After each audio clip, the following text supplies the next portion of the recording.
Hello, everybody. Thank you for joining us for this important webinar. We are going to pause for a couple of minutes just to give some folks some extra time to join in. So if you wouldn't mind being patient with us, we're going to go ahead and get started in just a few minutes. Just want to say thank you to all of our sponsors who help put all of this wonderful webinar together for you all.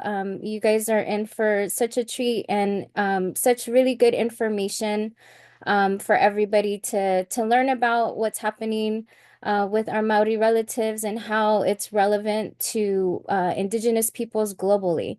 So we're really happy that we have folks joining us from all over the world. It's really important to get this information out and really have a good understanding of how one little thing that we can do can make a difference on the other side of the world. So, like I said, we're going to give a couple more minutes for our folks to join. Para los que hablan en español, vamos a esperar un ratito para que para esperar por más gente y vamos a tener instrucciones para ustedes para que ustedes pueden oír en lo mismo tiempo que los demás. Entonces, muchas gracias. I just said in Spanish, we're going to also have some instructions for the interpretation if you need interpretation. Also, we have closed captions available at the bottom of the screen. You can click on the captions button and turn those on if you need some closed captioning. And we will go from there. So just give us a couple more minutes before we start.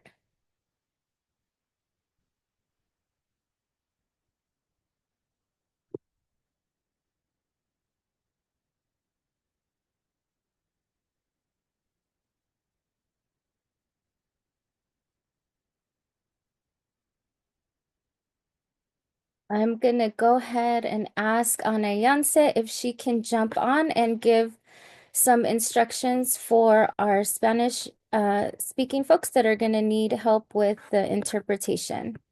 Hola a todos, bienvenidos. Mi nombre es Nayance y estoy llamando desde la tierra del pueblo Ashtokna, que es tierra no cedida, conocida también como Somisek en su idioma y llamada Texas por los colonos.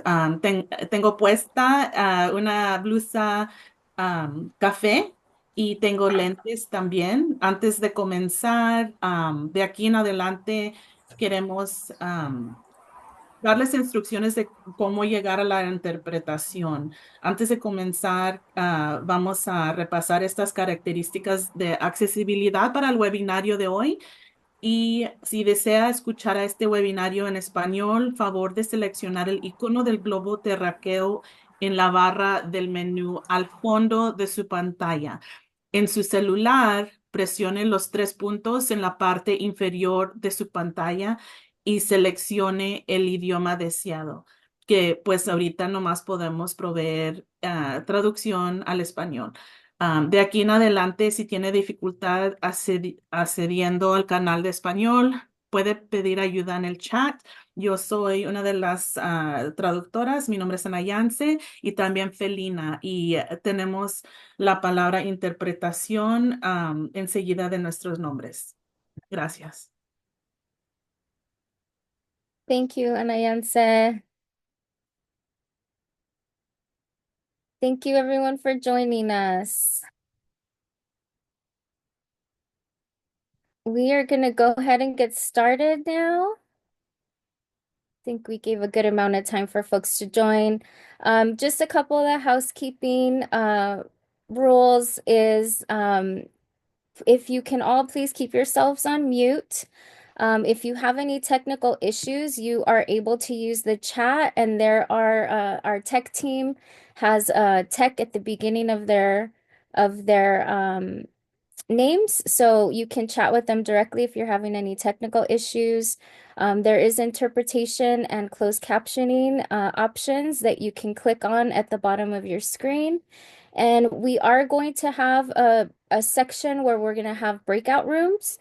So we want to just allow everyone to go into the room of your choosing, and we'll explain a little bit more of what those rooms are going to be as we go through the webinar. And then lastly, I just wanted to mention that coming back into the main room, you will click on the bottom right where it says leave, but you won't leave the meeting. You'll just leave your chat room, your breakout room once we get to that point. And so that's all the housekeeping I think I have. Thankfully, we don't have to show you all where the restrooms are because we're not doing that kind of meeting, which is a typical, which is the typical housekeeping rule. But we are gonna go ahead and get started. So I just want to say Amishpan Cinco no Anyolke, Kwali Yawali, Kwali Tonali for our relatives. Good morning, good afternoon for all of those that are joining us from all over Aotearoa, from different parts of Indigenous territories around the world. We are very grateful that you are all here joining us today. My name is Eve Reyes Aguirre. I am part of the organization known as Dona Tierra, which is also serves as an embassy for Indigenous peoples. And we are really, really honored to be able to be a part of this webinar and bring you all such amazing information and a real tangible way on how we can help our relatives in Aotearoa, our Maori relatives here, fight for their treaty rights. And so before we do that, I'd like to just say a quick opening prayer and say thank you. Um, I want to say thank you to the Creator for bringing us all together, for bringing our minds together and our hearts together. As Indigenous peoples, the most sacred thing to us is life, is our water, is our earth. Those things mean so much to us, and so we come together with a good heart for the protection of those things. We ask the Creator to give us strength, and um, to bless our allies here that want to help us in our fight. It's a collective fight now. This is not just an Indigenous fight anymore. We all have to do our part to protect Mother Earth. And so I thank you all for being here. I want to thank all of our amazing speakers that are going to be here sharing their knowledge and wisdom. And also, I want to say thank you to our ancestors who, without them, we would not be here. For those who have sacrificed their lives and their time for us to be here today. We want to acknowledge them and remember that they walk with us. So with that, I am going to pass it over to my dear sister, Tina.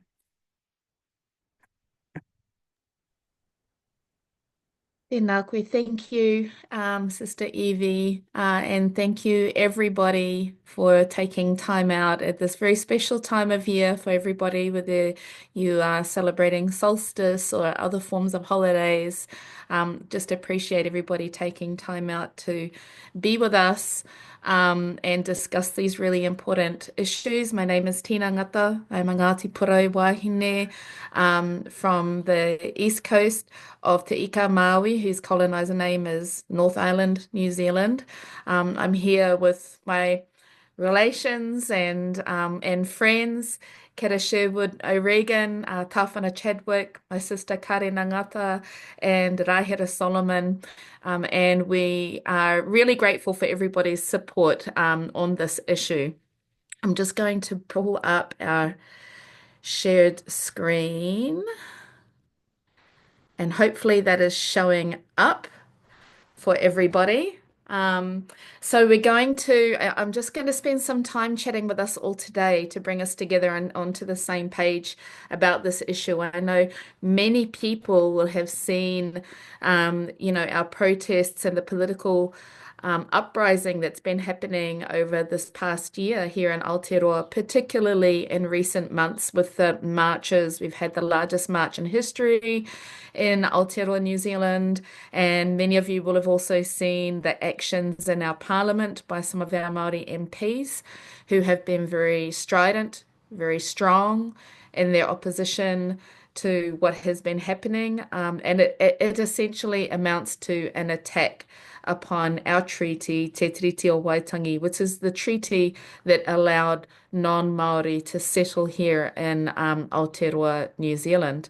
But in order for us um, to get to understanding exactly what's happened and what's caused those uprisings, it's important for us to also reflect on what this treaty means and the history that it's come from. So we're going to be talking a little bit about that, and then also what can be done, because as much as we've really appreciated everybody's supportive messages and the content that has been generated, there is an opportunity now today to do something that makes a material difference, not just for our treaty struggle, but for all Indigenous treaties as well. So we'll also be talking about some of the connective issues, how this connects internationally. And then we will, as Evie said, have breakout rooms available to support people to draft their interventions or their submissions. And then after that, we're going to have a fantastic international um, discussion panel, including international Indigenous treaty experts and legal experts. So please do stick around for the whole event. It's going to be very worthwhile. So without further ado, I'll get into talking a little bit about this and give us some background information. So thank you again also for all of our partner organizations who have helped to put this together. Many hours and of work that has gone into this event. So just really grateful for all of our brother and sister and ally organizations that are supporting this event. So it would be remiss of me to not point out at the beginning that, of course, before colonizers washed up on our shores, we were complete peoples. And by peoples, I mean there were multiple, I guess what we would term multiple nations living here in Aotearoa, New Zealand. And we came complete with our own legal and political systems. And the retaining of these complete legal and political systems form a part of the rights that are retained and confirmed within treaties.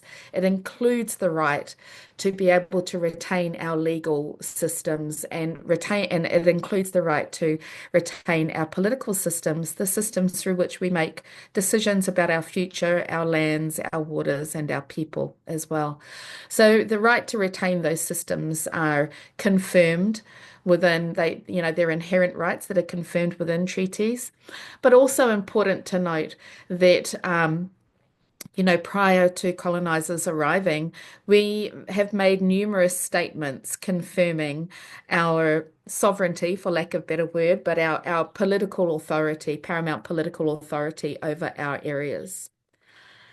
And then in 1835, there was a development that was really important.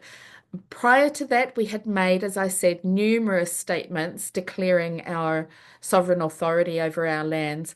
But in 1835, that marked the time where we made a similar declaration, but one that was recognized within Western legal systems. And that declaration was called He Whakaputanga o ngā rangatira o Nutirene. It was a declaration of sovereign independence by the chiefs of New Zealand, a number of chiefs in the north of New Zealand. Now, this declaration, it has a number of constitutional features. It outlines the area to where it applies. It describes when and where the lawmaking authority will meet, how they will develop the laws and how they would administer the laws. And it also allows for a limited delegation of authority. And what it said in that declaration is only Maori have lawmaking authority on these lands. And if we choose to, we can delegate a limited authority to make laws to other people if and when we choose. Now, this declaration was recognised by King William IV of England and also recognised by British Parliament and is recorded in their Hansard records as well. A part of the context for that was our ability to be able to continue with international trade, but also it was around looking to establish alliances and an alliance with the British Crown, particularly in light of the hordes of settlers that were arriving on our shores. And it was agreed to within a context of somebody, trying to control these people who were arriving on our shores who didn't want to listen to our legal systems and our political systems that had been there for a long time and decided that they could act lawlessly. And this actually, 5 years later, when the treaty was drafted, that was referenced in the treaty that, Queen Victoria at that point, this was in her first year of her reign, that Queen Victoria had noted that she was concerned about the problematic settlers that were arriving in New Zealand in great numbers and their inability and unwillingness to listen to any laws. Um, So, Te Tiriti o Waitangi, the Treaty of Waitangi was drafted in 1840. It is a multilateral agreement. It's signed between the British Crown and 500 plus nations, termed hapu. So there are over 500 signatures on the document, on the treaty. There were two documents drafted at the time, and importantly, neither of those documents ceded full power to the British Crown. But only one of those documents received over 500 signatures and qualifies under the definition of a standard definition of treaties as a treaty. And that is Te Tiriti o Waitangi, which was written in the Maori language. They do, although neither of them ceded full power, they do make different promises and commitments between the two of them. But as we said, only one of them really crosses the line of qualifying as a treaty.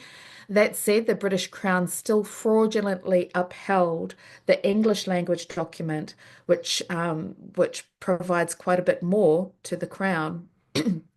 They fraudulently upheld that as a valid treaty for many, many years. And in fact, they used that as the basis for the establishment of their own parliament as well. For Māori who signed it, our ancestors saw it as a strategic alliance and a way to control the problematic settlers who were arriving. So that gives you a little bit of an overview to the context of the treaty when it was signed. You can see on the right-hand side there that there are a number of signatures. Many of our ancestors signed the treaty with symbols of their moko, their facial tattoo, which is one of the most sacred markings from the most sacred part of your body, which really underscores that for our ancestors, this was a sacred pact. This was a sacred agreement. They used the most sacred markings from their most sacred part of their body to affirm their allegiance to this document as well. So just the basic features of this treaty. In the preamble, Queen Victoria acknowledged that the problems were arising from British settlers who were living in a state of lawlessness. The first article essentially activates that provision within the Declaration of Independence to delegate power, a limited level of power, particularly to make laws to control British settlers. And then Article 2 reiterated that even though we have given this limited level of power, it reiterated that the paramount authority, lawmaking authority, remains with Māori. And then Article 3 confirmed that in addition to Māori receiving or maintaining our paramount authority, I should say, they will also receive all of the rights and privileges as British subjects as well. And that again really underscores the fact that it was not a treaty of cession, because if it was a treaty of cession, there would be no necessity to also claim the same rights and privileges as British subjects. That would have happened through the cession anyway. But it took our government and the Crown a long time to come to the realization that it was not a treaty of cession. And as I've said, from 1840 right through for many, many generations and decades, the Crown has still maintained that that English document that never really got any valid signatures also matters and should be balanced against the Māori document. And so that's how we got to this stage of having a Treaty of Waitangi Act in 1975. Before the ink was even dry on the original treaty in 1840, it began being violated by the Crown. And it was really, there's a long list of Crown violations of Te Tiriti o Waitangi between 1840 and 1975. But just to, reflect on the context of when this happened in 1975, you know, there were global social justice movements at play throughout the 60s and 70s, of course, the civil rights movement, the Indigenous rights movement, the occupation at Wounded Knee, as well, the peace anti-nuclear movements as well that were happening. And for Maori, this was a continuation of long-standing resistance against Crown occupation on our lands as well. So we had our own land marches, our own language marches. We were influenced by what was happening overseas, but we were continuing our own resistance. And this culminated in the passing of the Treaty of Waitangi Act 1975. This is important for us to know so that we understand why does the New Zealand government talk about principles? Why don't they just honor the text, the words in the treaty? Well, a part of that is because at this point in time in 1975, they were still working on the flawed assumption that there were two valid documents, but valid but conflicting documents in terms of what they provided for the Crown and what they provided for Maori.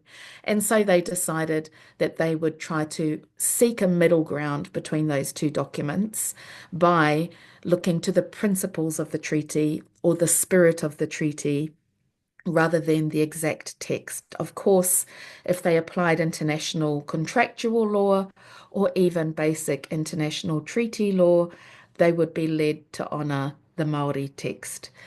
So they did a little bit of a sidestep in the creation of the Act. So it would be easy to fall into the trap of saying, well, the principles are not worth anything, but it's also true that over time, Maori, even though it does not constitute treaty justice, those principles have still been used by Maori to protect our nation, to protect our lands, to protect our waters, to protect our people. And they've been very effective in blocking corporate exploitation. You can see there on the right an image of the way in which we used the Waitangi Tribunal and the treaty at Te Tiriti o Waitangi to block harmful aspects of trade deals, foreign trade deals as well. The Treaty of Waitangi Act did two things. It created the Waitangi Tribunal, which is a judicial arm of our government that would oversee violations of our treaty by the Crown, and that has to happen through looking at the principles. And it created obligations upon the Crown to consider the principles of the treaty, Te Tiriti o Waitangi, excuse me, to recognise it within legislation and policy as well. So that's the Treaty of Waitangi Act, and that is how we got into talking about principles. But you can see our journey towards treaty justice as being one that has been slowly incremental across time. Our treaty justice status was quite low prior to 1975. The Treaty of Waitangi Act was not treaty justice, but it got us closer towards that. And then we started to get more, a clarity on the definition of the principles from 1987 onwards. Importantly, in 2014, there was a report produced by the Waitangi Tribunal that confirmed that it was not a treaty of cession and also confirmed that there isn't really a need to balance those two treaties because Te Tiriti o Waitangi is the valid treaty. Now, that called into question not only the role of the principles, but also called into question the role of the government and the extent of the powers of this government if it is operating under the provisions of the treaty upon which its very existence rests. And so then 2 years later, another very important report was produced, Matike Mai Aotearoa. And Matike Mai was done by our people, our leaders, and it said, okay, we know that this government is not operating under the treaty provisions. What would it look like if it was? And provided a number of models to start a conversation for how we would arrange our government and decision-making powers in a way that reflected the treaty upon which it's based. And so you can imagine that this journey towards treaty justice, towards political authority for Māori, would be making our colonial government very nervous. It's really been stoking colonial anxiety across time, and I'm going to talk about a number of the reasons behind that. And so the Treaty Principles Bill, which is brought in by the most far-right government we've had in living memory, which came in last year. So they have put the Treaty Principles Bill forward this year, and that would essentially redress our political, regress our political status and our treaty justice status to before 1975. Just quickly so that we can see what is in the bill. The bill does it erases colonial harm, and it's necessary to erase colonial harm in order to present the unique protections that are confirmed in the treaty. It needs to present them as being unequal and unfair privilege. And of course, those unique protections are there because of colonial harm. So it erases the colonial harm so that it can present our treaty protected rights as being unfair and unequal. It essentially erases our Indigenous status, and it disregards all of the treaty case law that has happened within the Waitangi Tribunal and the New Zealand court system. It removes all of the principles of partnership, participation, consultation, redress, equality. It erases all of those important principles and proposes 3 new principles. The first principle is that the government has full right to govern and full right to make laws, which you can see is directly related to the pathway that they've been very anxious about, which questions their ability to do that. The second principle is that Indigenous rights will only be respected if they have been included through a settlement proceeding with government, but our Indigenous rights don't come from those settlement proceedings. Our Indigenous rights also don't come from the treaty. Our Indigenous rights are inherent, and they come from our relationship to our lands and waters that we are an extension of. And then the third principle is that everybody is entitled to equal treatment and access to the same fundamental human rights without discrimination, which sounds very benevolent on the surface, but as many people on this webinar, I'm sure, will appreciate, the far right has become very accomplished and finessed at using something that sounds good to cloak something that's actually really harmful. The Treaty of Waitangi, Te Tiriti o Waitangi, is a human rights document. It is acknowledged by the Human Rights Commission and Human Rights Council as a human rights document. It's there to protect our human rights from colonial harm. And so this very act is an attack upon human rights, specifically for Māori. And that also exposes the fact that Māori do not receive equal protection of our human rights because they are attacking a document that primarily protects the human rights of Māori. And in fact, if you were a government who were quite happy and secure in your ability to be able to protect human rights, then there would be no need to reinterpret treaties or watchdog instruments like the Waitangi Tribunal. There would be no need also to threaten groups like the Human Rights Commission, which this government has also threatened to shut down as well. They would welcome watchdog instruments like our Waitangi Tribunal and our treaty and other human rights instruments. So it's very concerning what they're doing. And of course, it comes from a libertarian far-right colonial space as well. And I'm just going to touch a little bit on that so that we understand the international forces that are at play here. For the government, the party that has pushed this through, they have close ties and are strongly supported by the Atlas Network, which are actually based in so-called United States.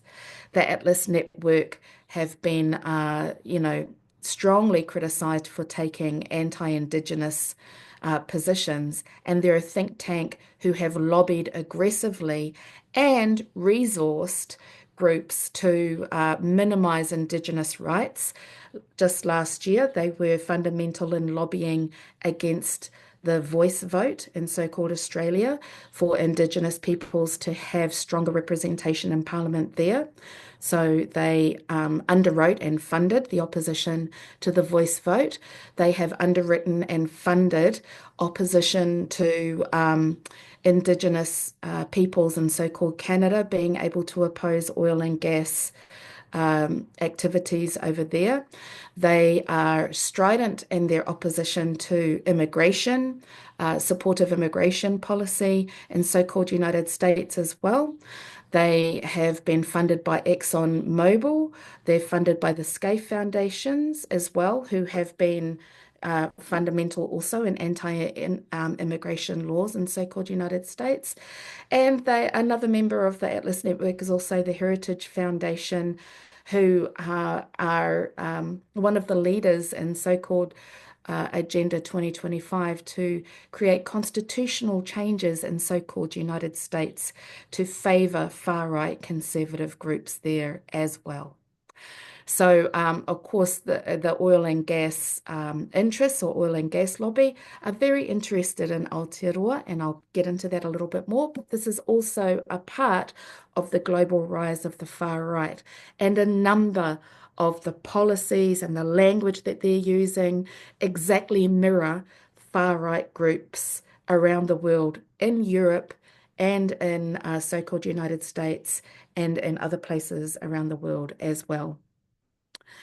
Really important for us to understand also what the international and transnational implications of this issue are. The first being that, of course, a treaty-led nation will make different decisions to foreign trade issues and foreign trade agreements.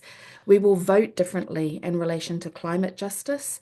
New Zealand, in particular, as a member state government, has strong influence on the maintenance of Antarctica and looking after a number of the migratory species that move through our waters to go to Antarctica. But also, of course, Antarctica plays a huge role in our cooling system for the planet Earth, and we have an influential role in the policies that affect Antarctica. We also have a very influential role right across the Pacific Ocean, which is one of the two major lungs of this planet, the other one being the Amazon forests as well. And so, and of course, we will vote differently in relation to Indigenous rights issues such as Palestine and conflict issues as well. So all of these things are connected to us being a treaty-led nation. And of course, we are one of many Indigenous treaty nations around the world. So treaty nations, rights that are supported within treaty nations are all connected as well. And importantly, just as we're coming to the end of this, we are also a part of the core Anglosphere. So the core Anglosphere is a collection of nations, so-called United States, so-called Canada, the United Kingdom, so-called Australia, and Aotearoa-New Zealand. And this coalition has been in place since the 60s. Our dominant work streams are in the spaces of immigration, the military, and information sharing. And so it started off in the 60s that we would compare our policies with each other. And then from about the 80s, certainly in the 90s, and definitely by the 2000s, we had worked into a space where we were actually bringing our policies to this core Anglosphere table before they were passed. So they were being significantly shaped at the core Anglosphere table before going through to being passed internationally, domestically in our spaces as well. So the core Anglosphere plays a significant role, and 4 of those 5 nations are colonial nations. So you can imagine how nervous it will also make our partner nations to see Aotearoa-New Zealand moving towards a place of Indigenous justice and power sharing as well. So this is just to outline for people that there are significant international forces, both behind the Treaty Principles Bill, but in general, protecting the coloniality of our space. And so this is what we're here to do. We're here to oppose that, to continue the march towards treaty justice for us and for all Indigenous nations and for our planet Earth. And we've done that through marching on the streets, the largest march in our history in November. And you can see you've seen our MPs in Parliament also fighting in their space as well. And you can do something. Now you can also do something through putting together a submission opposing the Treaty Principles Bill, which our really helpful team in the breakout rooms are ready to help you put together. And I'll also just be talking about that in the main room as well. And we also have, this will go out in the tool kit, more opportunities for you to jump online and get help with your submissions as well. January 6th in so-called United States, Canada time zones, January 7th in New Zealand time zone is when the submissions need to be in by. Thank you again to our supporting groups and to everybody who's here today. Thank you to our sister Tina. Now, at this moment, we're going to go ahead and jump into our breakout rooms. So if you go to the bottom of your screen, there are 3 rooms. One is in Spanish and 2 are going to be in English. Both of the 2 English rooms will be the same. It's just, a preference. You can also jump into different rooms.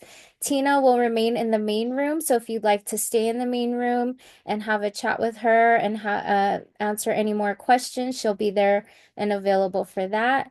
And then for those that are able to join one of the other rooms, we're going to go ahead and ask you to do that now. And then we will give you a little alert when it's time to come back to the main room. So if you go to the bottom of your screen and click on breakout rooms, please choose a room.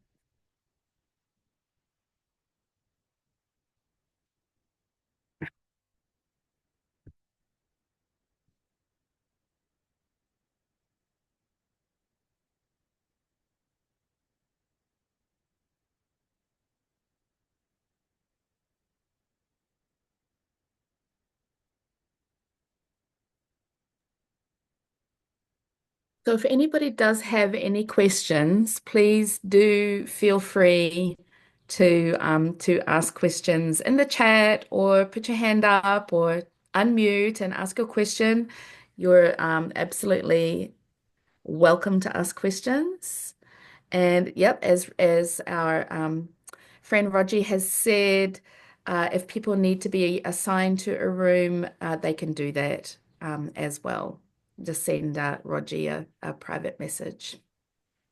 But I thought what might help also is for me to just go through with everybody how this, what the submission writing process looks like. I know this is what they're going to be doing in the breakout rooms as well.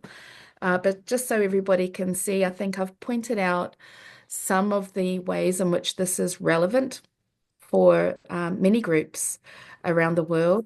Aotearoa New Zealand has a significant exclusive economic zone. Our marine territory is, even though we're a small nation, we have one of the largest marine territories on the planet.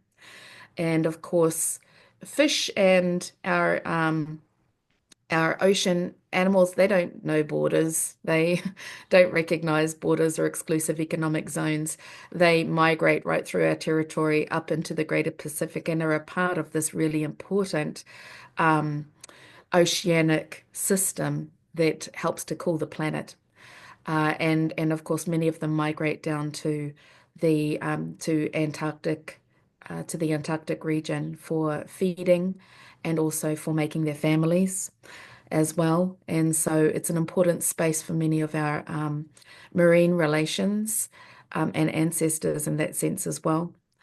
But the oil and gas lobby has been consistent in trying to access our marine territory. In 2015-16, we were really fortunate to pass a seabed mining ban within our marine territory. And that was, through using our treaty and our Indigenous rights. And of course, tied into this is the United Nations Declaration for the Rights of Indigenous Peoples. And we had also been on track to have that implemented as well. And that is a part of this discussion, because that has also been making our colonial government very nervous. What we also know is that the global far right, the rise of the far right, is a connected effort as well. So we have ones like Steve Bannon, who are underwriting and funding far right media groups here in Aotearoa, New Zealand. And as I mentioned, a number of those other, through the Atlas network, a number of those other far right groups who are connected to oil and gas in so-called United States, so-called Canada, who have also been very interested in accessing the oil and gas in our area and in our marine zone. So there are multiple reasons. And if you go to Tona Tierra and a number of our partner organizations on their Instagram pages, we have put up examples of what you might want to put in your submission. So I'm going to just open up one moment, my shared screen again so that we can see where we are at. And I'll turn this back on to full screen. So New Zealand Aotearoa has a relatively simple legislation process compared to other nations. And that's one of the reasons why international groups, particularly far-right groups, they use New Zealand as a little bit of a petri dish to try and push through and experiment with legislation and see how it works here before investing in more difficult legislative processes in other nations. Our legislation process is essentially a 3 to 4 step process. So there is the first reading where the bill is introduced, and then they call for written submissions on that bill. The first reading is where you might have seen Hana Rāwhiti Maipi in your social media feed or on the news, where she broke into a haka in Parliament around the introduction of this bill. And then the government will call for written submissions that can come from anywhere around the world. There is no age requirement. There is no residency requirement. There is no citizenship requirement. So anybody can submit from around the world and give their opinion on this legislation. And that's the stage of this process that we're at now, are the written submissions.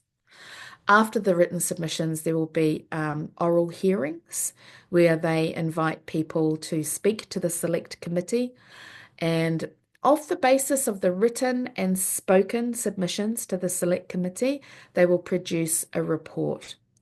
And that report will be sent to Parliament, to all of the MPs, and they will debate it in the second reading. So that second reading is usually a hotly debated space. There's some indication that apparently people will pull their support at the second reading, but we can't leave that to fate. We have to keep the pressure up to make sure that that it doesn't go any further. Then the sum total of the report and the debates from the second reading inform the final version of the law, and that is read out at the third and final reading. There's no space for making changes at the third or final reading. That is basically a formality where they read out the final product of the bill. And it then goes for royal assent by the Governor General, who admits the law or creates a law and signs it on behalf of the King of England. And so then it becomes law. And once that happens, it will trigger a nationwide referendum on on our treaty. And of course, that's a huge problem because, like I said before, our treaty is a human rights document, and treaties shouldn't, human rights should never be subject to popular vote. That's why they are rights. And of course, if you had subjected other human rights to popular votes at other times of history, such as mixed race marriage, it would have failed at particular points in history. But this is exactly why human rights should never be subject to a referendum. As well. So we're actually at that submission stage, and then there will be the oral hearings and the report that is provided out of that. I'm going to close this and I'm going to just open up our parliamentary website so that people can see just how easy it is to do a submission as well. So one moment. Here we go. So if you just Google Principles of the Treaty of Waitangi Bill Parliament, it will bring you to this website, the New Zealand Parliament website. You might need to look for the title of the bill, the Principles of the Treaty of Waitangi Bill, but it should take you to this website. This is the submission portal where you can put in your submission. And you just say, are you submitting? You can say as an individual. Now, importantly, you can put in multiple submissions. One, you can put in as an individual, but then you can also put in a submission as a part of an organization, so long as you have permission to represent that organization with your submission or intervention. And then it's just if you want to make an oral submission to the committee, we generally suggest people tick yes, because you can always change your mind later if you want to be heard during the oral hearings. Now, I'll put it in individual and yes.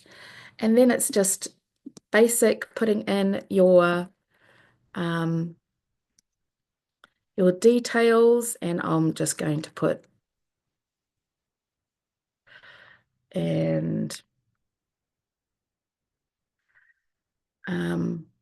you only need to put in the areas that have an asterisk. You don't have to put in your postal address or postcode. And then you can just put other country if you are submitting from another country. If you do want to be heard in the oral hearings and you require a translator, or you require another form of interpreter, a sign language interpreter, or if you would like your submission to be kept private, then you would tick yes and give them the details. It's important that everybody knows that what you put together will be published on the parliamentary website. So your submission or intervention will be publicly published on the website. So if there's anything in there that you don't want the public to see, I would recommend you either remove it, or if you want to keep it in, use this box to tell them why you would like that kept private. But I'm going to tick no. And then it takes you to the submission page. So you can either upload a full written submission here in a document, or you can just use these boxes. And there's just a couple of points that you need to make. These can be very simple. You can write a long submission and give all of the reasons that we've talked about today, but you can also just write something very simple to say, I have read the proposed bill. I oppose the bill. And if you want to put anything else after that, to just say, introduce yourself, talk about how you're an Indigenous person, or you're an Indigenous ally, or you work for an organization that looks after the environment. It's very clear that this bill at its heart is about allowing corporations to come and exploit our environment. So that might be what you want to put in this part here to make in your comments. But it can be as simple as you just saying that you have read the bill and you oppose the bill. It is very important that you say this explicitly, that you oppose the bill. If you give them a tiny little, centimeter or an inch to interpret it in a way that favors themselves, they will. So you do need to say explicitly that you oppose the bill. And then in terms of making recommendations, it's also very helpful if you explicitly say, I recommend you reject this bill, because they are going to count the numbers of people who oppose the bill, the number of recommendations to reject the bill, and that will all go into the report that they produce for the second reading as well. So it can be as simple as that. Like I said, I've done a 15-page submission for one of our groups, but it can also just be as simple as that if you like. And like I said, we do have examples of submissions that can go through the toolkit and are currently available on the Tōna Tira Instagram page and Facebook page as well. So you just read through this page here to confirm that those are your comments and recommendations. You tick the privacy statement that says that you acknowledge that it would be publicly published, and then you click submit and you are done. That's all it takes to do the submission process. So thank you, Rogie. Rogie has put the submission link up on the site there as well. So I don't know if there's any other requests, or even if anybody wanted to do their submission with all of us so that you can see what it looks like. You're welcome to do that too. Or any questions, then we're open for questions. Tina, we did have one question. Anais, I'm not sure if I'm pronouncing that right. Did you still have a question? Hello, yes, thank you so much. Yes, thank you so much, Tina, for all of this information. I am based in Finland, but I'm from Kanaki, and I'm here to take notes so that we could make an Instagram post in French for the Francophone Pacific. I want to ask one, if it's okay for me to just translate some of the stuff that were on your slide to French and then put that in a post. And second, what do you think is the best strategy for our for Francophone speakers in the Pacific to do this? Because obviously the submission needs to be only in English. So what I'm thinking is to use some of the Instagram posts that you've already made with some ideas and examples of what to write in English, and to just put the translation in French so people can see what they are writing, and to also take some of the ideas that you talked about now in relation to the environment and all of that to explain to people in French, like what this is about. And then, because many people don't speak English very well, so we want people to make sure that they write things that are meaningful to them, but also make sure that they're able to write it in English. So I don't know if you have experience yet of working, of advising people who are not speaking, who don't necessarily speak English. Kia ora, Anais, and thank you very much for your work for our Kanaki relations. You would have seen we're really, the connections between our rights struggles here in Aotearoa and Kanaki, who is our closest neighbour in our Moana region, is long-standing, and I appreciate the work that you have put in. I've seen the work that you've put in to support our Kanaki relations. So you can actually put your submission in French as well. The parliamentary services will get it translated. If you wanted to translate it yourself to make sure that the translation is accurate, then absolutely you can do that. But you can also put your submission in any range of languages, and they will either contact you to, if they aren't able to translate it, they will then parliamentary services will contact you using the email address that you have put in.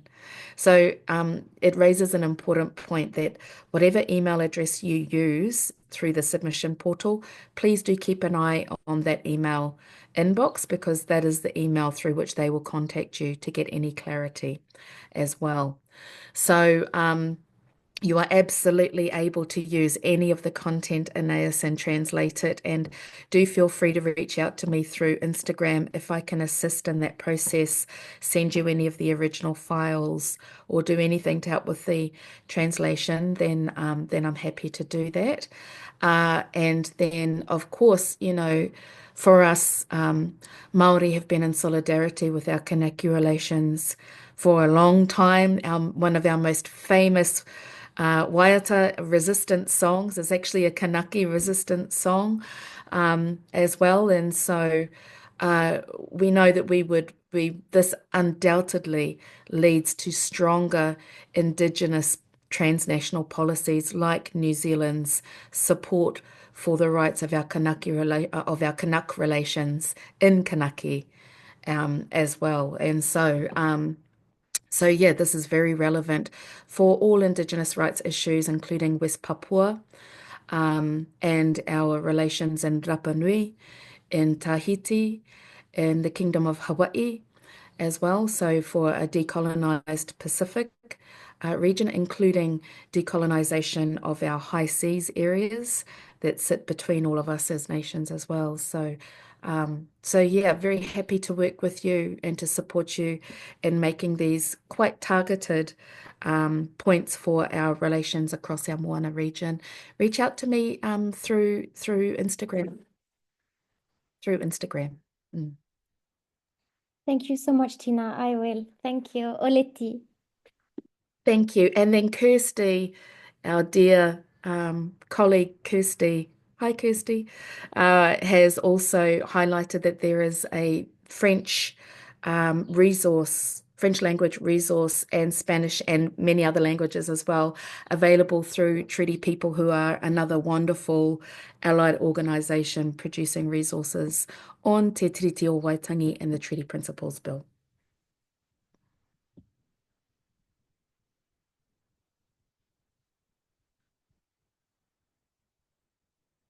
Not sure if there are any other questions or any other issues that anybody wanted to raise.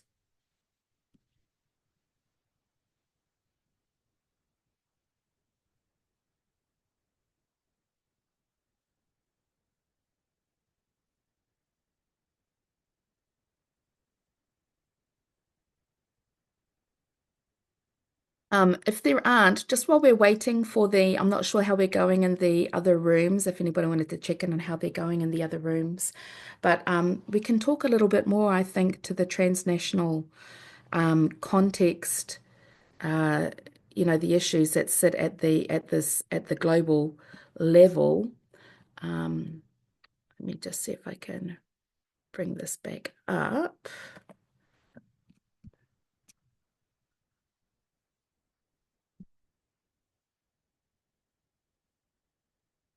Here we go.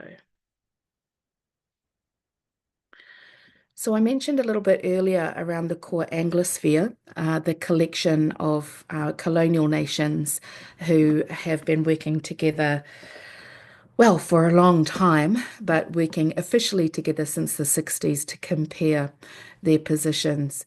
There is another arrangement of these colonial nations within the United Nations space as well, which is called the WEOG group, which is the Western European and other group. I'll bring this back to here. Western European and other group. And I know we have some people here from Europe who have joined us from Europe as well. So, within the United Nations, there are regional groups who come together to discuss and vote on issues that occur and take regionally based positions in relation to transnational issues. And for the most part, those regional groupings are geographically based. So the nations on the African continent, the nations of South America, so-called South Central America, are in another regional grouping. The nations within the Asian continent are in their own grouping. And then there's this other interesting group called Western European and Others Group. It's the only group that is not geographically defined. It's actually defined through colonialism. So it's all of the Western European nations and so-called United States as well, Canada, so-called Canada, and New Zealand and Australia and Israel. So those are the members of the Western European and other group. And unsurprisingly, they come together to reinforce colonial domination in a number of the positions that they take. So there are these kinds of layers within the transnational space, and you can see how the way in which they have arranged themselves tends to support Western European norms and dominance of our decision making at that transnational space.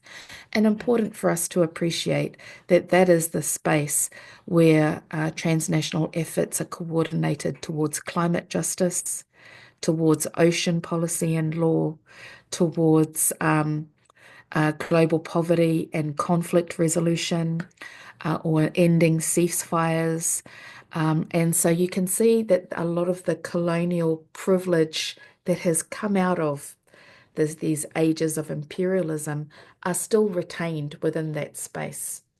And a prime example of that is the ability for particular groups to veto votes within the Security Council.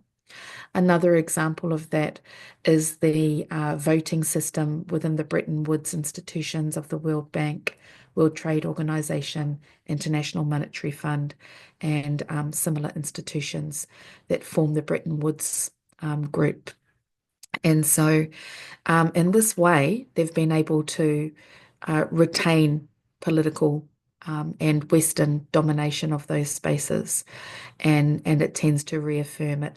So again, that speaks to some of the colonial forces that are at play that tend to suppress Indigenous rights, but which we have been in this long-standing struggle to seek Indigenous justice and to fight and affirm Indigenous justice within those spaces. And all of those things, of course, as I mentioned before, are layered upon this international context of of corporations. Yeah, corporations and a corporate market, what we call a corporate market democracy, where corporations wind up informing and having more influence in lawmaking, both in a international and domestic space. Corporations have stronger influence in lawmaking than people actually do. And in fact, corporations have had their rights, their legal personhood rights protected more effectively than actual human persons have for many, many years, and that continues to be the case today as well. So I just thought I'd add a little bit more in there around the international context. How are we going with those breakout rooms? All is well. We have about 3 minutes left in each breakout room. So if you want to wrap it up with any quick questions before we have our speakers on, that would be amazing. Hilda Ras, thank you. And of course, Michael just pointed out the Kansas Alliance as well, the Canada, Australia, New Zealand, US Alliance. And there are, I should point out within those military alliances, there's also the more recent military alliance that's being formed, or the burgeoning military alliance that has been formed between the UK, United States, and Australia, and increasingly New Zealand as a part of that military alliance as well. Very concerning as the transnational tensions rise between so-called United States and China and North Korea. And of course, the area between those two spaces is our Pacific Ocean, Te Moananui-a-Kiwa.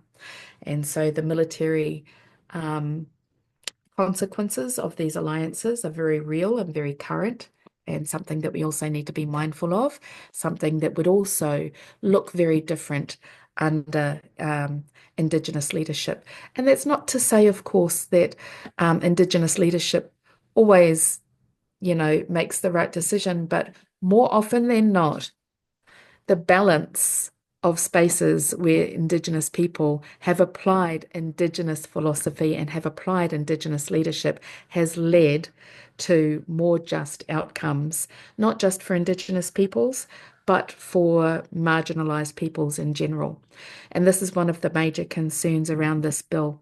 If they are willing to frame the unique protections required for a marginalised group like Indigenous peoples, then that means that they are willing to also violate the unique protections that are also necessary for our rainbow relations, for our differently abled relations, for migrant populations, for children, all the other groups that require additional protections in order to have our human rights protected.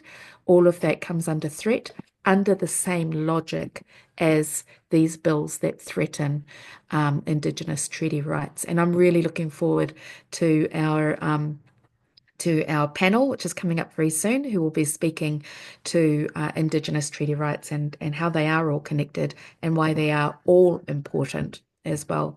It's another action that we can all take, is to support the treaty protected rights of the Indigenous nation on the lands where you're at right now.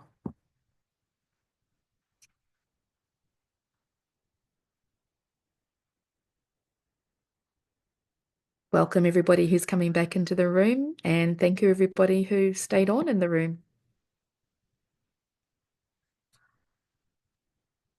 Thank you, Carla. Thank you so much, Tina. I asked for a moment just to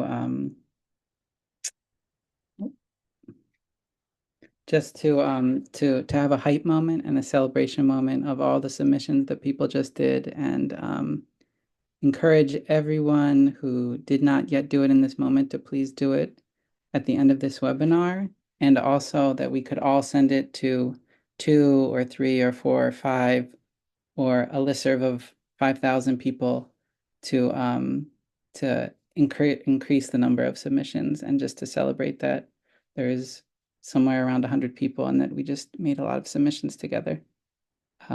So I'll say that one more time. I'm realizing that people are still rejoining.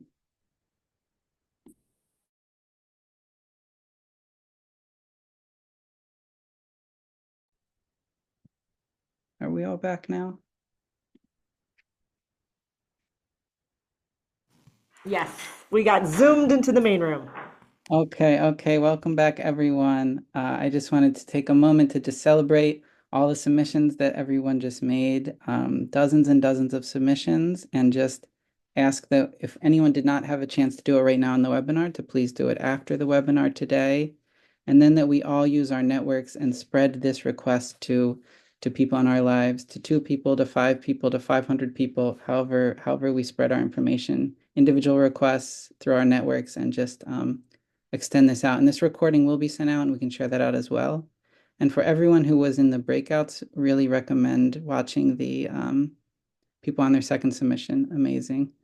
The main recording where Tina was, she shared so much incredible information. So I just wanted to take a moment to celebrate all the submissions that we just did collectively together. Thank you.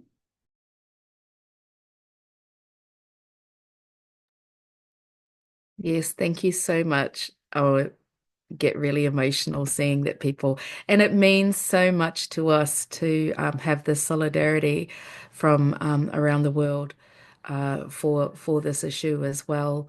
And we see many people who have been long-standing supporters on this chat as well. Lovely to see you, Sarah.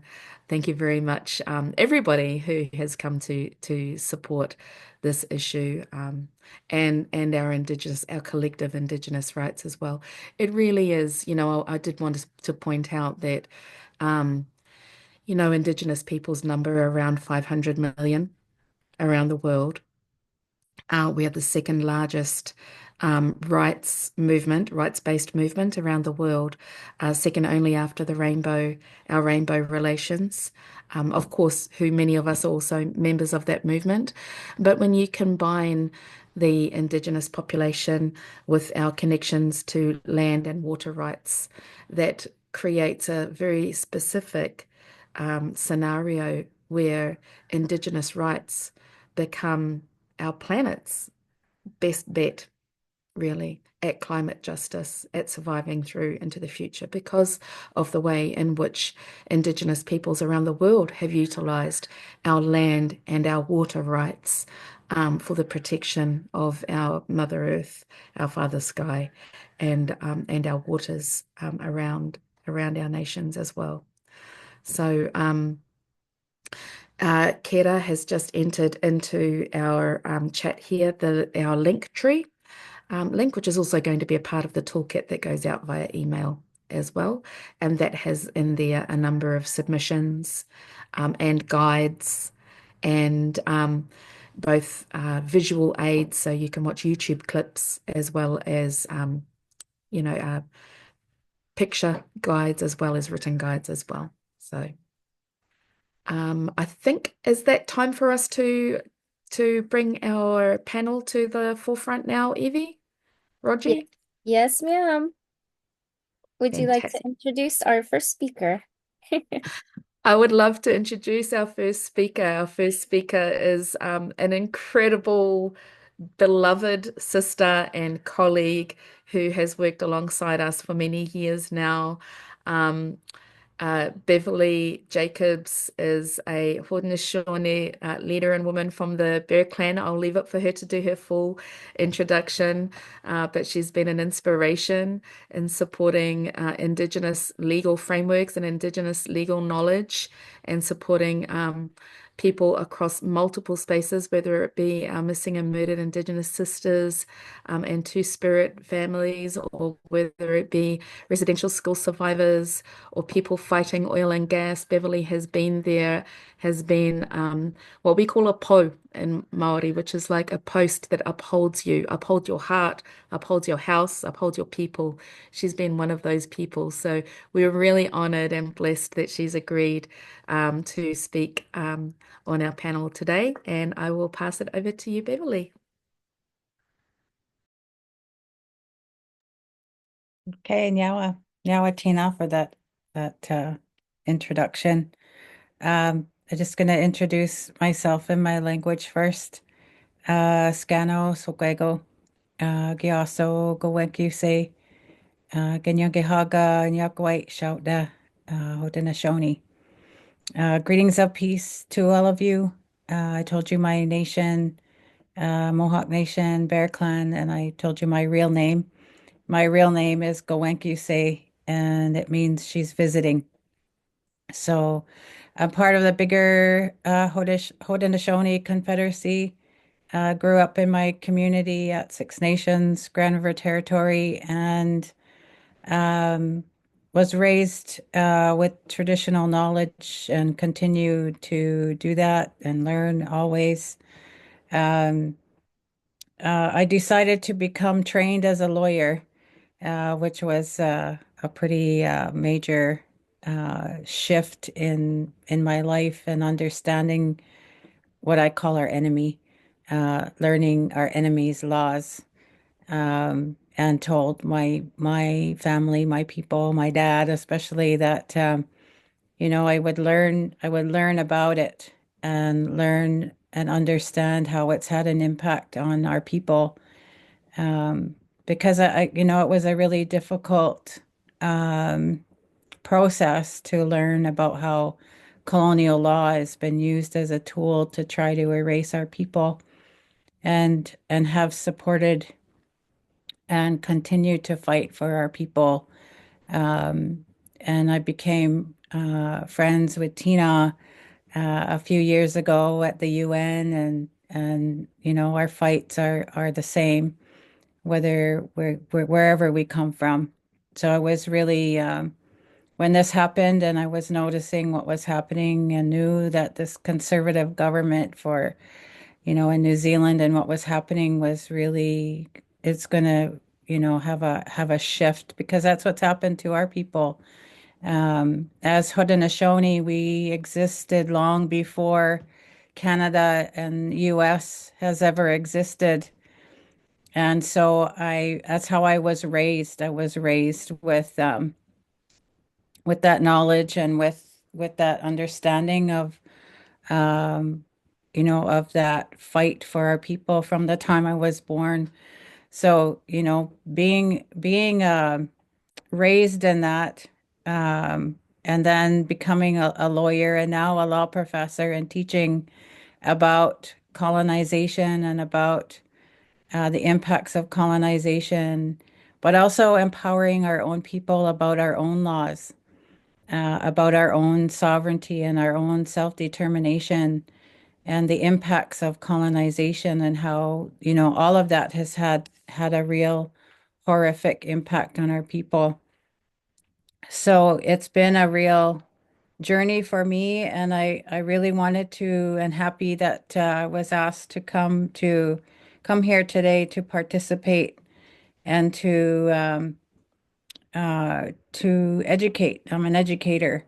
That's been part of the gift that I have, and also to be able to present about um, about our laws, about our treaties, um, and about how we continue to fight for our own rights and responsibilities according to our own laws. And I thought I would sort of make a comparison about, the history of our treaties with the Treaty of Waitangi, because I thought it was important to know that our history is like 200 years, um, before that treaty, and that we actually had treaties even before we had treaties with the colonizers. So I'm just going to share, I want to share, hold on one second. It didn't work for me. Hold on. I wanted to share what's called a dish with one spoon. Um, 1 second. Okay, here it is. So this was a treaty that was made before even the colonizers had come into our territories. It was made between my people, the Haudenosaunee, my ancestors, and the Anishinaabe peoples, Anishinaabeg peoples. And so we already knew about establishing peace amongst each other, and we utilized different ways of establishing that. And this was a formal one. This formal one with the dish with one spoon, it's called, and it was an agreement between two nations that we were at war with each other. And that's another thing about, coming from this Turtle Island, which is now called Canada and US, that there's so many hundreds of nations. So that's the difference between us and the Maori nation, is that there's only one nation. And so to me, that would seem like it would be easier to fight. But knowing that we need the support of so many people now with the impacts of colonization, that it's not that easy anymore. And so this is an example, and the reason why I want to say that is because we were sovereign people. We are sovereign people, and we had a way of making really respectful relationships with each other even before colonization. So then, moving forward thousands of years, probably, this was a treaty that was made, that's called Guswenta. And Guswenta is what's now called a peace and friendship treaty. And it was made first with the Dutch, the French, the British, and then with the United States. And the original one was made in 1613 with the Dutch. And so it did establish that peace before it was already understood that peaceful relations and that relationships with each other was important We had the Great Law of Peace, and that established the peace amongst the Haudenosaunee Confederacy. So there was already the concept of establishing those relationships and those peace treaties. And so when this was made with the Dutch and the French and the British and with the US, it acknowledged that nation-to-nation relationship. It's hard to tell the color, but it's supposed to be purple, the purple lines. And those lines represented a vessel. So Gaswanta meant a river of life. So that's what this two-row wampum belt represented, was the river of life, and that those two vessels would travel along that river of life. One of them, I'm going to pick on the British, because it was the British that ended up, in our territories, and the colonial governments in where I live in Canada established the relationship. And on the other side is our nation is in our ship. So we carried those laws of who we are, whether it was our language, our culture, everything that made us who we are, that we held in our canoe, and they held their laws in their ship. And that we would flow along this river of life with basic, what I call healthy relationship principles, peace, trust, and friendship. And so when we established that existence amongst each other, it also established that nation to nation relationship, and that we wouldn't interfere in each other's business, in each other's laws, in each other's ways of life. And to me, also representing that this river of life, representing water, and that the protection of water and the relationship that we have with the water. So we've never forgotten that as Haudenosaunee peoples. We've never forgotten about this nation to nation relationship, and have always recognized that we are a sovereign nation. But when we pick on, the British government here in Canada, they establish their laws and their policies and their violent politics, and their genocidal policies on Indigenous peoples when they enforce their laws in this territory. And their laws didn't respect or consult or, have any kind of relationship with Indigenous peoples that live in Canada and what's now called Canada. So these British colonial laws, such as the BNA Act, the British North America Act, which is now the Constitution Act of Canada, enabled federal laws to be established. The Indian Act, which created the residential schools. I could talk about all of the impacts and the violence that that's had against our people. And some people say, well, what about, the Constitution Act of Canada, that there's a Section 35 that protects the rights of Aboriginal peoples in Canada by recognizing and affirming their Aboriginal and treaty rights. Well, it was just a bunch of bullshit, a bunch of words, a bunch of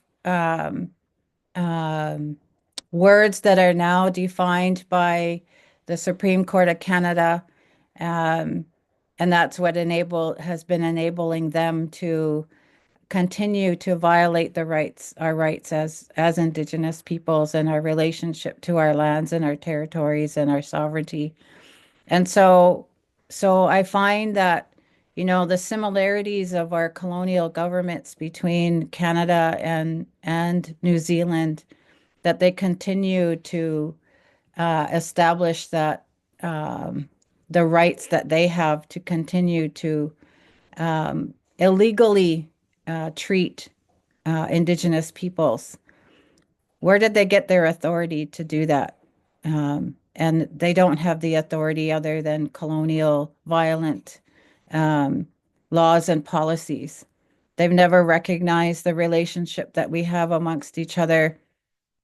And so in making that comparison and understanding, at least 200 years plus of the relationship or the lack of respectful relations that we've had with colonial governments.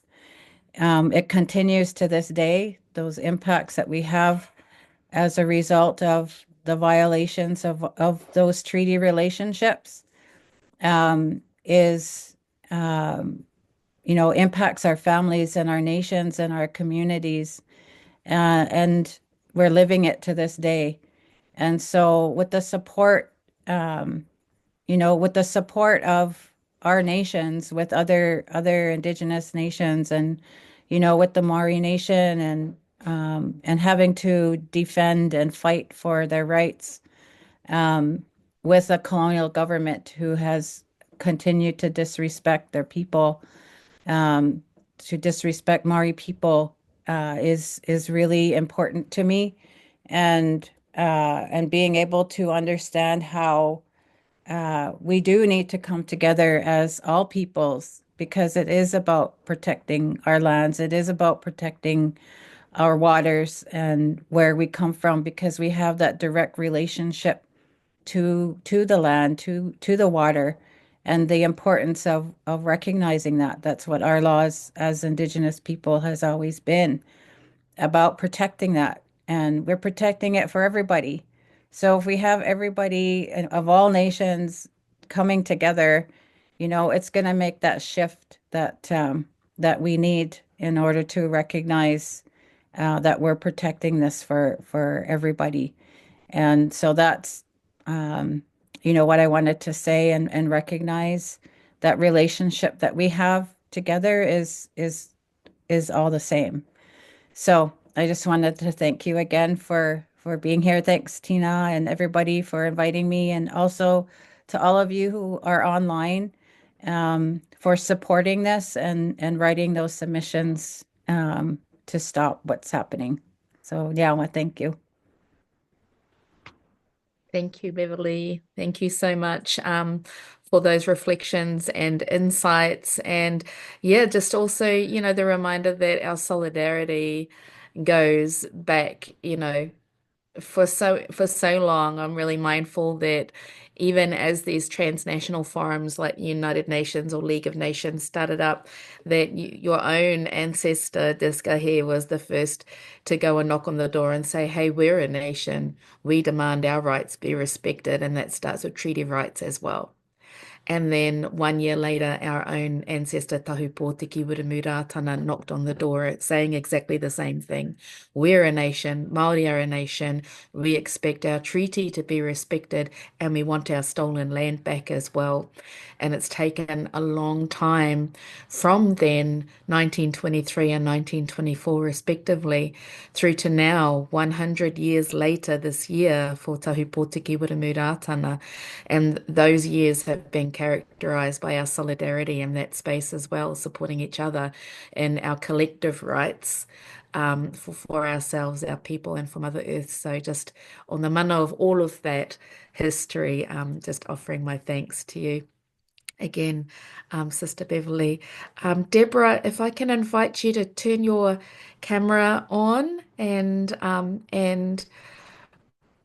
introduce Deborah Harry. Deborah has been a huge inspiration for me, particularly. I learnt what we call the tikanga, and was inspired about the integrity and the protocols that Deborah implements as she has taught around Indigenous rights issues, and particularly around the doctrine of discovery.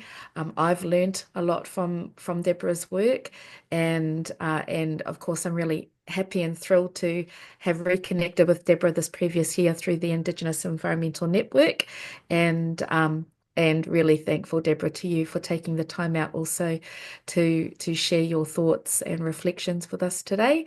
And I'll pass it over to you to introduce yourself and offer your reflections. Thank you.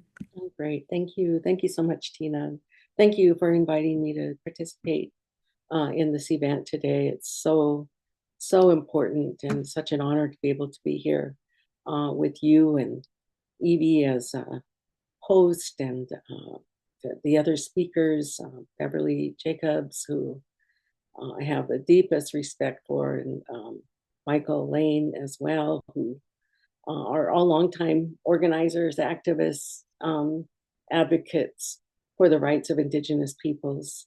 And so I feel in really good company and very happy to be here to talk about some of this work. Let me introduce myself first in my own language. No Deborah Harry Mitnania, no Kuyui Dakota, no Kuyui Pa. Pisha Tabino Idamudui. So good day, everybody. My name is Deborah Harry. I'm from a place called Kuyui Pa, here in the present day state of Nevada.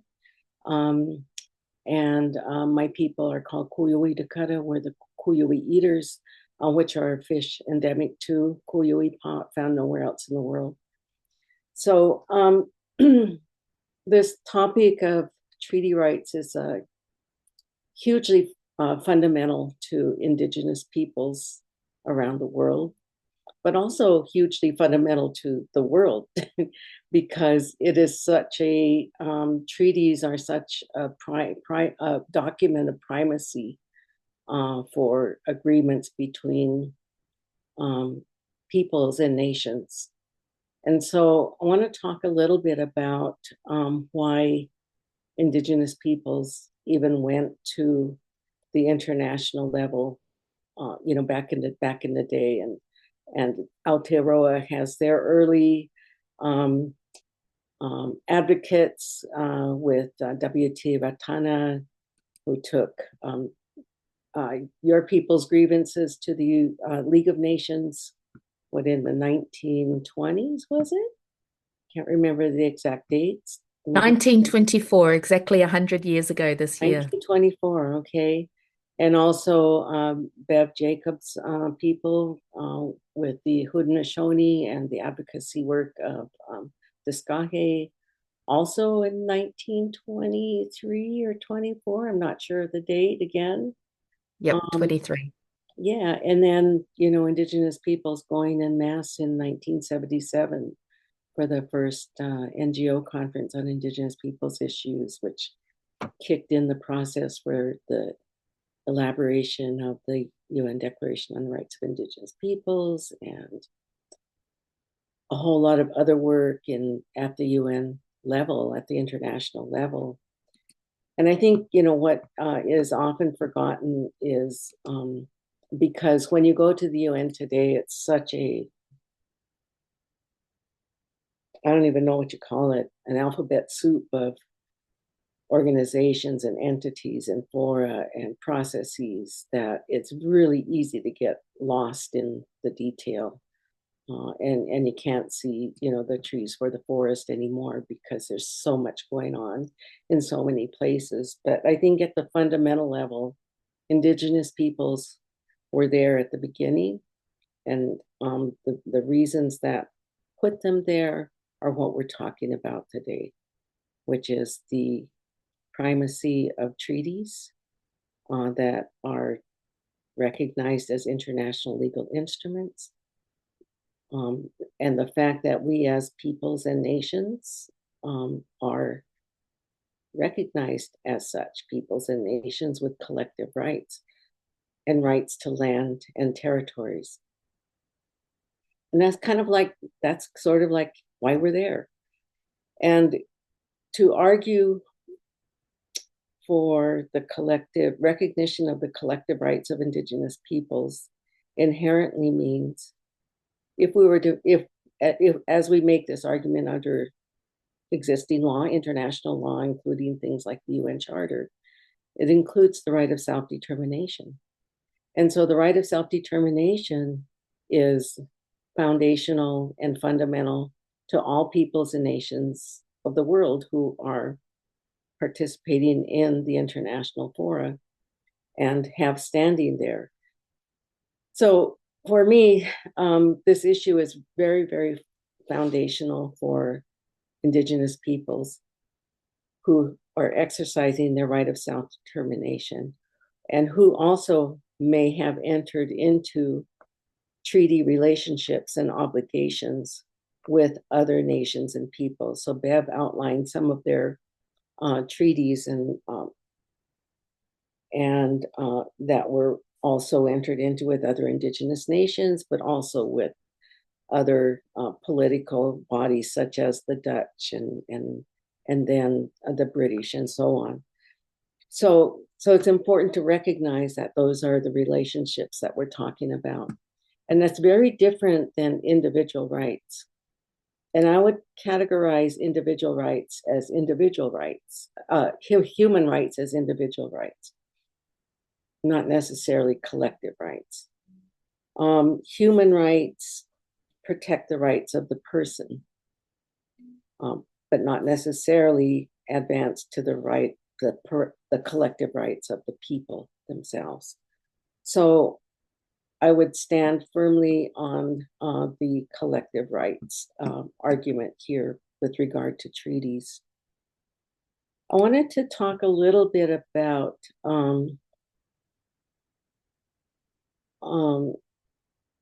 the very important study on treaties that was done by Miguel Alfonso Martinez, who has issued his final report, which was he is a human rights expert, and he issued his final report on his study of treaties in July 1997 to the United Nations. It's called the Study on Treaties, Agreements, and Other Constructive Arrangements between States and Indigenous Populations.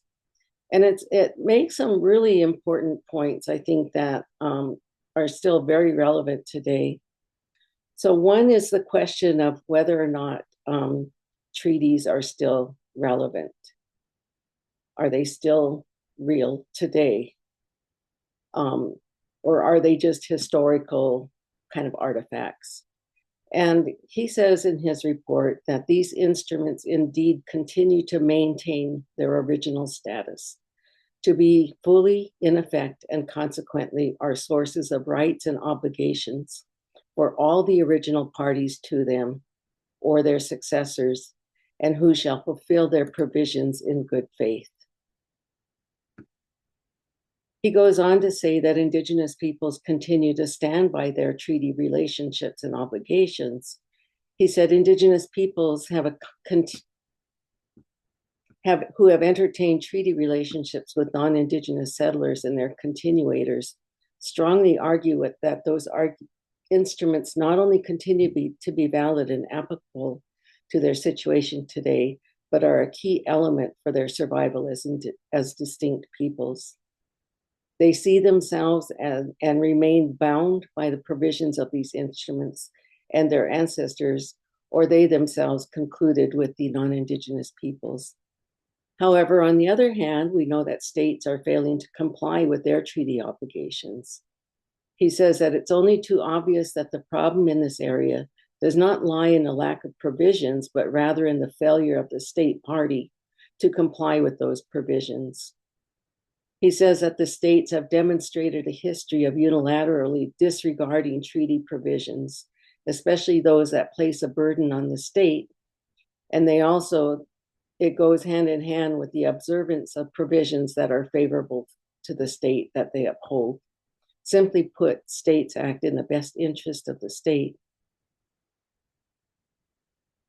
It's important to think about what is the status of treaties then. He says in his summary comments that treaties without an expiration date are to be considered as continuing in effect until all of the parties to it decide to terminate them, unless otherwise established in the text of the instrument itself, or unless its invalidity is declared. So in other words, treaty rights and treaty obligations don't just go away when one party chooses to ignore them. Because treaties are, in effect, international legal instruments, and even in the context of the United States, the US Constitution says there's the supreme law of the land. They don't go away. There's very specific things that must happen to dissolve a treaty, right? So in other words, the parties have to agree to dissolve the treaty or to walk away or to terminate them. And that, of course, has not happened. Another thing that I think is important is that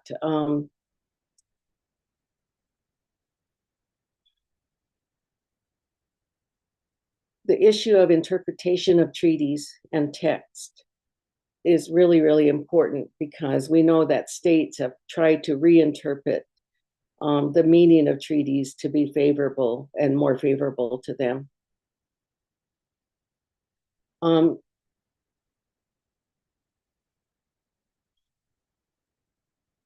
He said that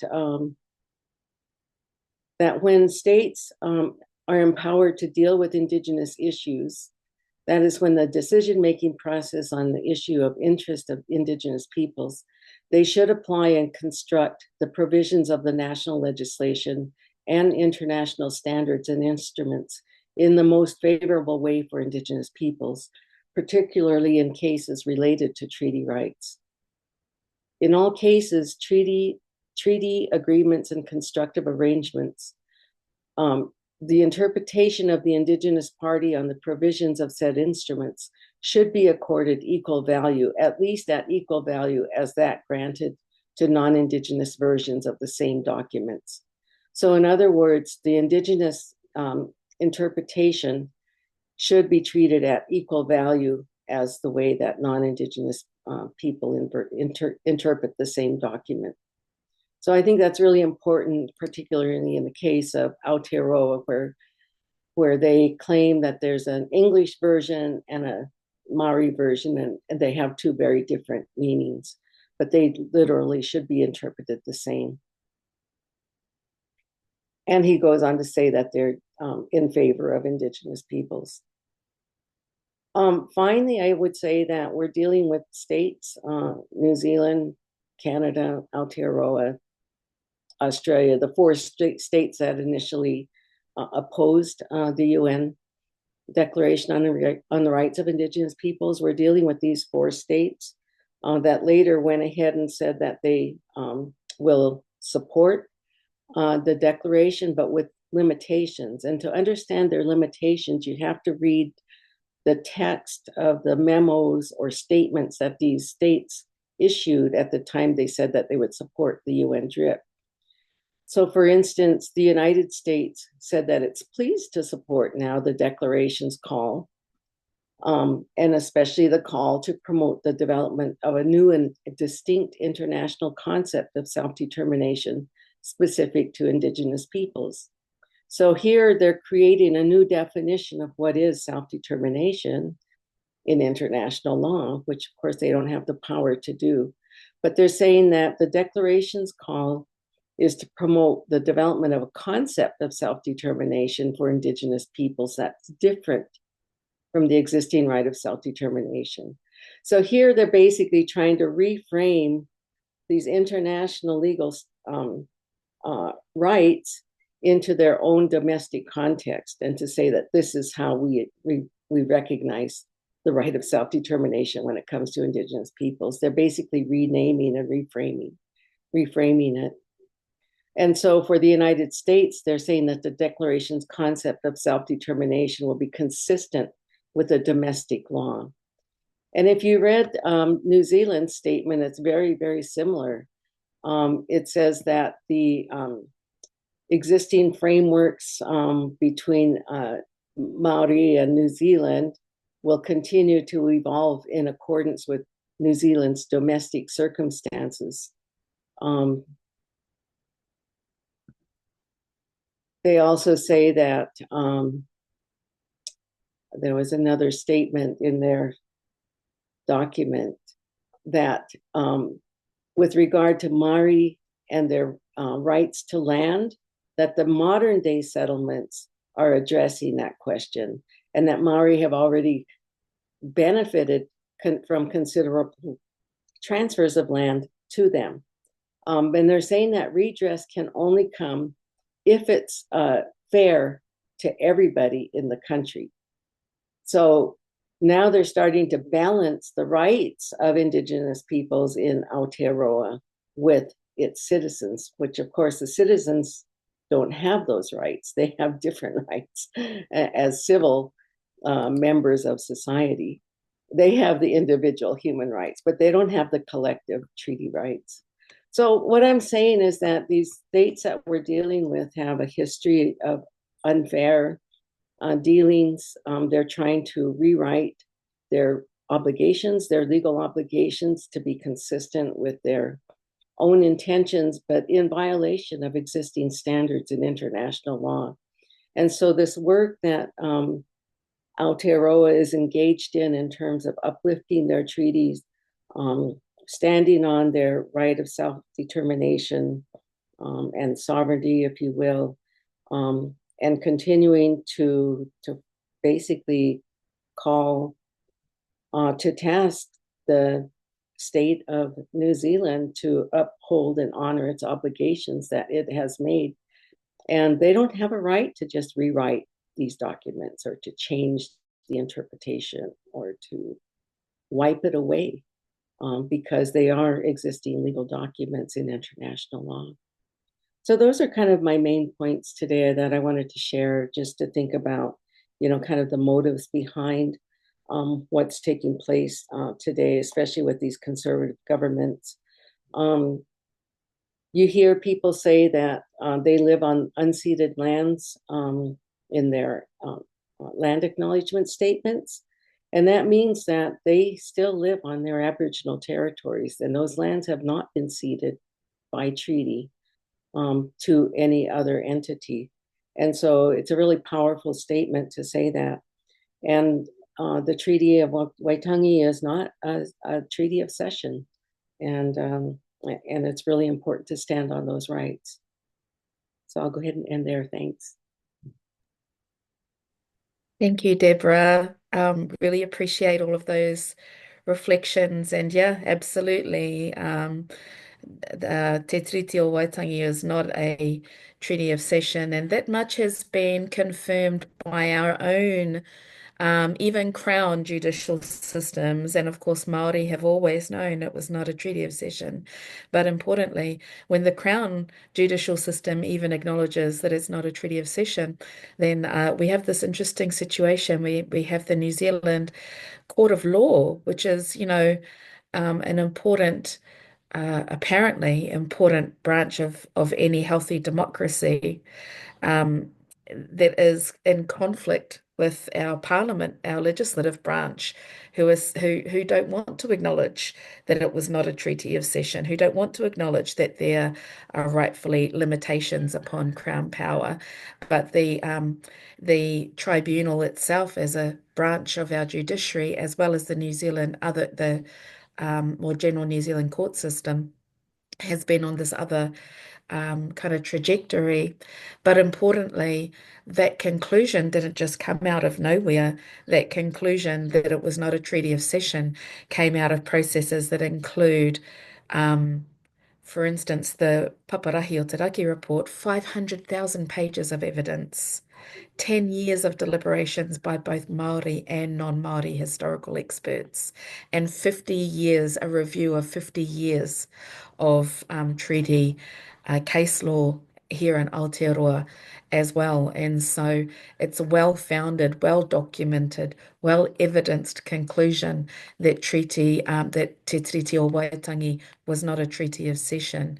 And it's so interesting that these far-right governments, not just here in Aotearoa, but elsewhere as well, take it upon themselves to even undermine their own democratic institutions like that, whilst presenting themselves as being these beacons of democracy and benevolence. But of course, history has told us that they are exactly the opposite, which is exactly why our treaties are so important to protect our human rights. If human rights were secure for Indigenous peoples, we would not need a declaration for the rights of Indigenous peoples that reaffirms our human rights. And similarly for other groups as well. But as we know, this comes off the back of a long-standing history of denying the humanity and rationality and abilities of Indigenous peoples around the world. But thank you also for raising that our collective rights are just as important, and in fact, really important for us to come to focus on here, because colonialism is inherently individualizing. It seeks to create individual units of people in order to be able to use us for capitalist purposes, but it is inherently individualizing, and it's consistently denying our collective identity, our collective rights, our collective struggles, our collectivity in general. And I think there's a clue in that for how important it is for us to collectivize like we are today. Because if there is one thing that empire truly fears, it's the power of the people, the collective power of the people. So a celebration again for the power of the people that's come through today. I'm going to introduce our final speaker for our panel, and that is Michael Lane. I'll leave Michael to introduce himself, but he is another very valued colleague and cohort and ally in this space, and a wealth of knowledge around our collective Indigenous rights. I'll pass it over to you, Michael. Thank you. I'm not muted. I'm just kidding. My name is Michael Lane. I'm from the Menominee Nation. I've been doing this work since 78. I was on the longest walk all the way. I was 1 year old. Hey, joke. I was a teenager though, but the longest walk came about because of 11 bills in Congress, one of which would have abrogated all Indian treaties. And that's how I got involved in this movement. Obviously, the bill didn't pass. They say it wasn't realistic that it would pass. But the longest walk wasn't a protest walk. And this is really important. Longest walk was a spiritual walk affirming indigenous sovereignty, not tribal sovereignty, indigenous sovereignty, which means that based on our indigenous legal systems that are based on traditional indigenous knowledge. Very important. There were many ceremonies held across the country as we walked across the land, and and and there was a sacred pipe that was carried the entire distance that was loaded at Alcatraz from the occupation site from 1969 all the way to Washington, D.C. And so that's how I was introduced to the American Indian movement. And after that time, I was part of AIM for Freedom Survivor Group in Oakland, and then original staff at the San Francisco office of the International Indian Treaty Council, moved on to other things, been involved in many different issues, ended up enraging people to come to Aotearoa. And then I ended up coming and then got into a bit of controversy in 89 because when I came over, my host was in jail with her mother. And then I met this one young woman. I was a first-year law student at Arizona State. And I met this other law student at University of Auckland. And it was a controversy at the time, but that was 35 years ago. We got 3 daughters, 2 grandsons, a dog, a cat. You know how it is. So anyways, so I've been involved in these issues for a long time. I live in Aotearoa. I live in Whakatane. My wife is Tuhoi, Ngāti and Ngāpuhi, and Whakapapas to a few other places. I work for Indigenous Environmental Network. I'm the Indigenous Sovereignty Advocate, and some of the issues I work on are treaty-related issues, especially uplifting Indigenous treaties. And we have a project called Inherent Relationships Jurisprudence, which is about uplifting Indigenous legal systems. I definitely would like to talk more afterwards with Beverly Jacobs, because we have never met before, but I have heard of her work through Susan Hill, who was also from Grand River, and I'm also tied to Trent University. I just need to defend my dissertation, and she graduated from Trent, so, and influenced my work. I got involved in the particular issues we're talking about today. I've been involved for a long time, but I was working for an iwi here called Te Whanau-a-Apanui. Some of you know it, up the coast in the East Coast here in Aotearoa. And I was working for them in establishing relations with some First Nations, and particularly the Confederation of Treaty 6 First Nations. Michael, So so sorry to interrupt you. Just for interpretation, if you're able to speak a little bit slower. Oh, yeah. Thank you so much. Okay, I work with Te Whanau-a-Apanui, and we were working on, sorry, I get a little bit excited, I guess, and realize the time constraints. I worked with Te Whanau-a-Apanui on developing relations, and we worked with the Confederation of Treaty 6 First Nations. And so we invited some people over, and with Ron Lehman, some of you know Ron Lehman, who's been involved in including Aotearoa issues since '79, and the person that was heading the organization, Bobby Okimo. And we met up in Te Whanaoapa with Ricky Rangi Gage and Dale Takitimu, some of you know them. And we were talking about we were just kind of chatting really about some legislative initiatives, and we started noticing a pattern. And there was a pattern. So when one thing happened in one nation state, we'd see it pop up somewhere else, either in response if it was positive, it would, find a negative spin, or vice versa. And we started comparing notes, and we started realizing these nation states are conspiring. And it's not like a Bill Gates lizard people kind of conspiracy.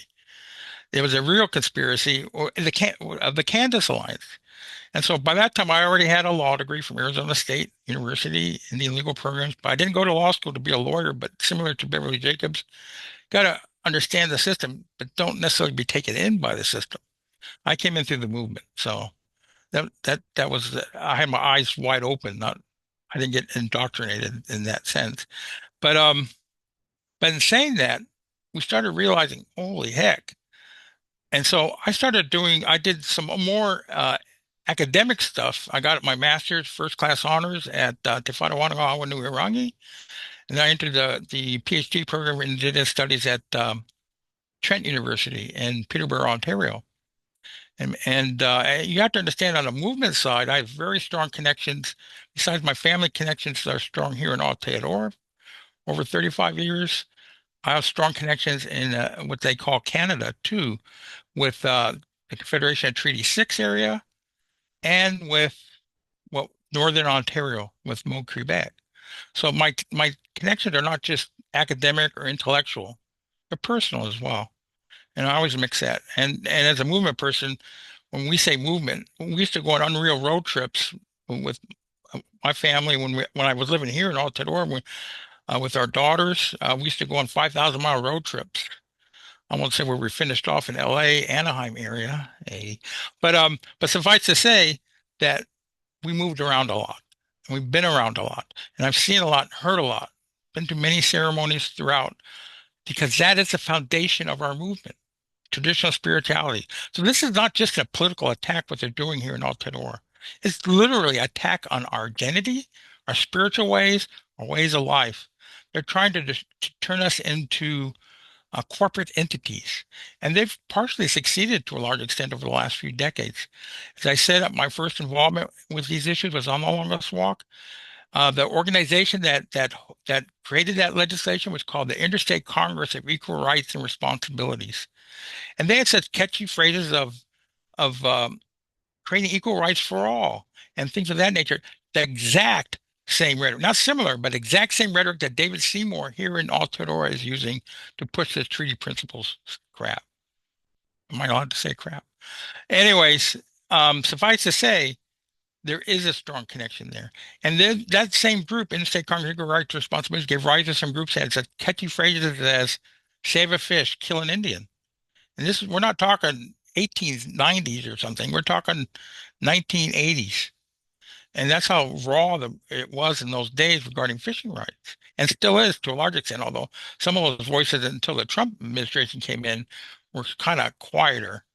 They've recently been emboldened, of course, but back then people died, were missing, disappeared, asserting these rights. And that's why we assert not just racism, but anti-Indigenism. And and people don't realize that it's literally a life and death struggle that we're engaged in. So when we look at these issues from that perspective, we have to look at what the motive is. And the motive is simple. They want to transform inherent rights that exist outside of their control. They want to extinguish them in exchange for delegated rights from themselves. It's the termination agenda. And then you have to understand the termination policy began in 1953 with something called House Concurrent Resolution 108 in the United States, where it was the policy of the United States to free us from the burden of not having equal rights. The same exact rhetoric used by David Seymour that led to that. 103 tribes were terminated, including my own nominee tribe. And so, there's a whole lost generation coming from that termination. Each one had their individual acts terminating them. And what it does is severs that inherent relationship in exchange for just becoming ethnic minorities in their own land. And they said, well, you still got self-determination over your culture. And then this was followed up with something in 1969 called the White Paper in Canada, which was basically their version of termination. And it was so egregious that they even included a clause that said that Native peoples cannot assert their own culture without help from the government. Can't have pride, Native pride, if you don't have government assistance to do so. So that was repudiated by something called the Red Paper. There was a large movement doing that. And yet, nonetheless, they still carried on with this termination agenda. We've been restored in 73. Most tribes got restored through the 80s. Not all have been restored, though, that were terminated. A lot of people believe that they were. And what it did was it severed that legal political relationship that were embodied by treaties. We must remember that treaties don't give us as indigenous peoples rights. It reserves our own rights and responsibilities. The non-indigenous people get the rights from the treaties.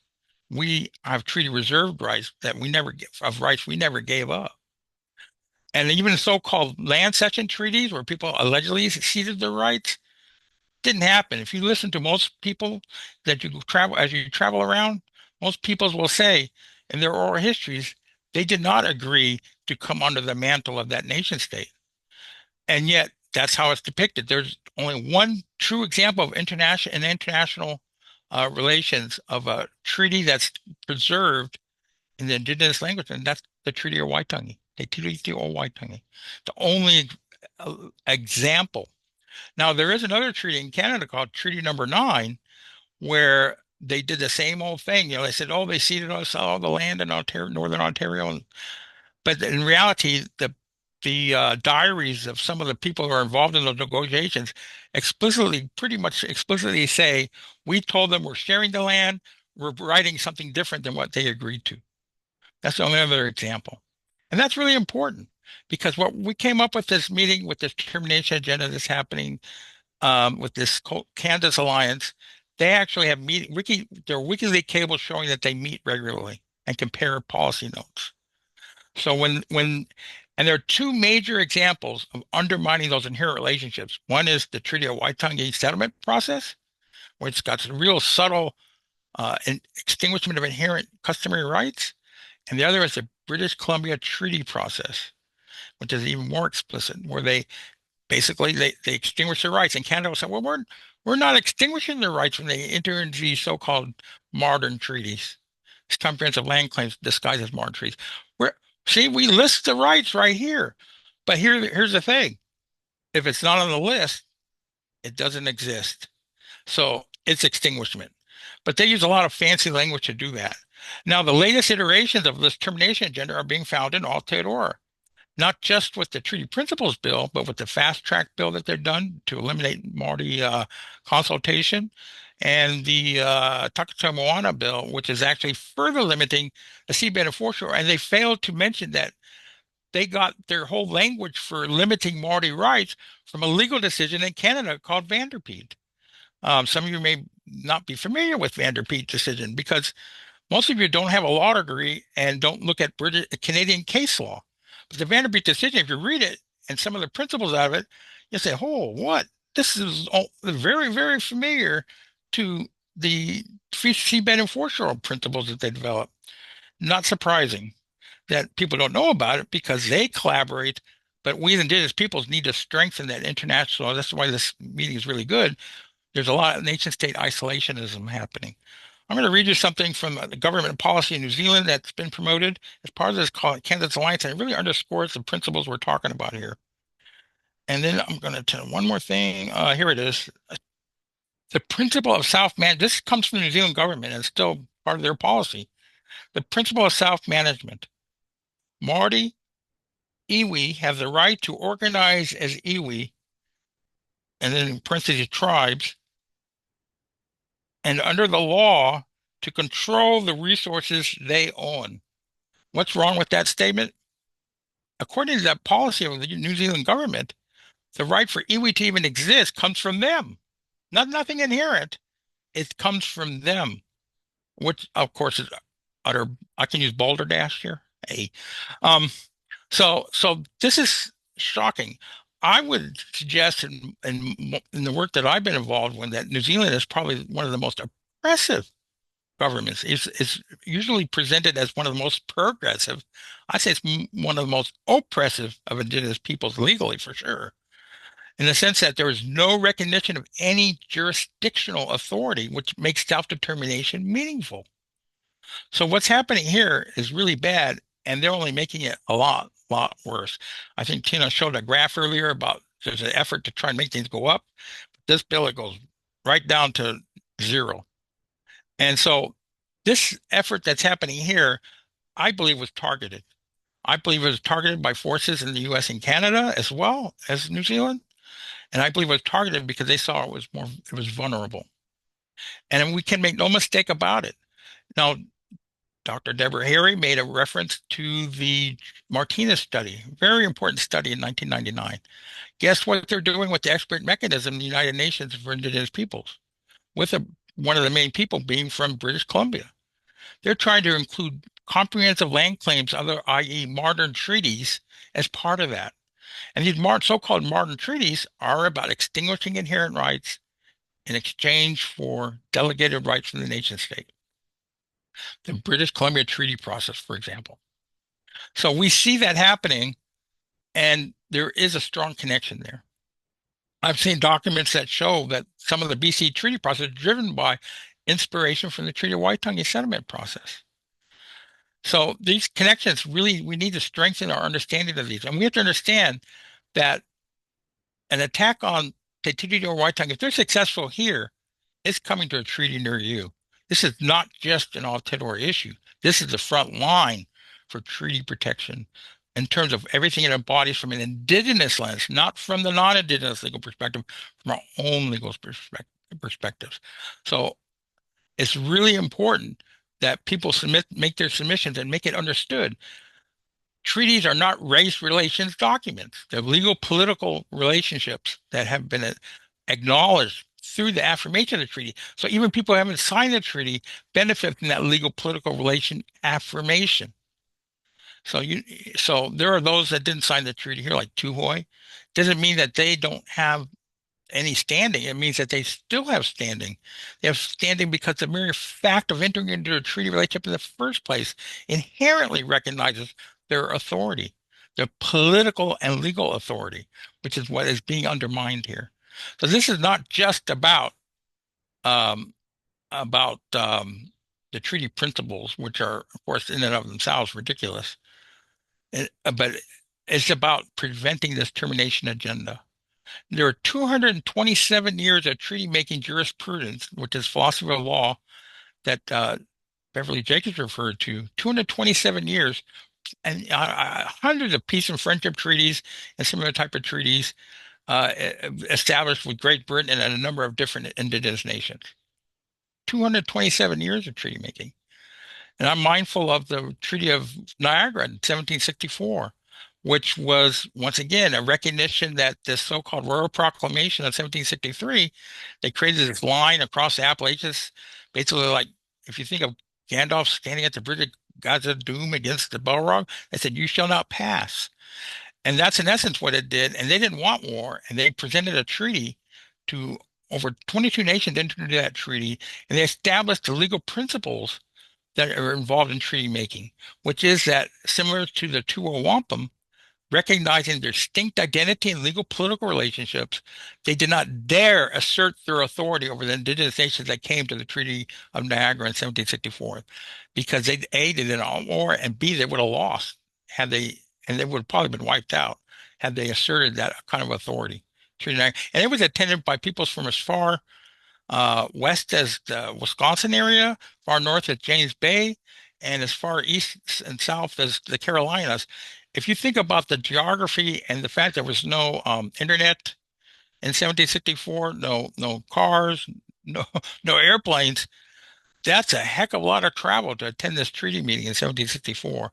And then 22 entered into that treaty, and they were all given wampum belts. So the principles of the Tuo Wampum were given to all those in attendance. And so that established the legal jurisprudence that England adhered to. And England, of course, ended up coming over here to Aotearoa and asserting itself in 1840.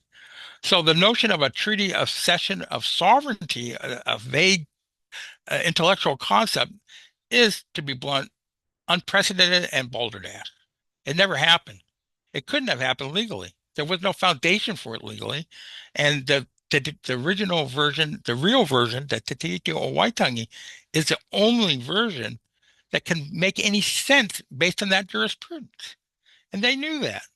And they still know that today, but they tend to ignore it. And now they want to do what they're trying to do, which is basically terminate Māori as legal political entities.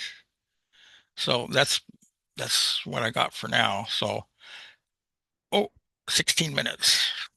Thank All right. you. Oh, so Thank you, which, Michael. yeah. No, thank you, Michael. And thank you, everybody. Thank you, Beverly. Thank you, Deborah. Really appreciate your time, your reflections, your wisdom. Kia ora, Sarah and family, and your dad.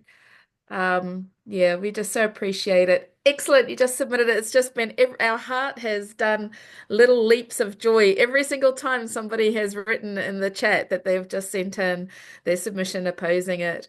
So yeah, and thank you again. As you know, you just made it so crystal clear, as you always do, Michael, that the forces that we are struggling against are absolutely intentionally, deliberately connected. And so yeah, it's just been affirming, enlightening, empowering just to listen to everybody's reflections on that. And I really wanted to just note my appreciation again for everybody who has come on, everybody who has put together a submission. Please do share this out amongst your own contacts and support other people and encourage other people to join our ongoing webinars on TikTok, Instagram, and Facebook as well. You will get a toolkit sent through to your email address, so please do share those out amongst everybody. Thank you to all of our team who have been looking after the breakout groups, and finally to all of our collaborative sponsors and partner organizations, and in particular to Tōna Tierra for being just a leading light, continuously a leading light in bringing our Indigenous nations together for our collective interests and collective well-being. And with that, because we are over time, I'm going to offer our closing prayer and then wish everybody well for the remainder of our holidays. Pauhihiri paurarama, te ahu i roto, mārama i roto. Tērā te pau ko te pau ka eke, nā te pau o ēnei kōrero ka mā te ariki, ka mā te tauira. Kia puta ki te whai ao, ki te ao mārama, hui te ora, hui te mārama, haumi e, hui e, taiki e. Yeah. Thank you, everybody. Ayo.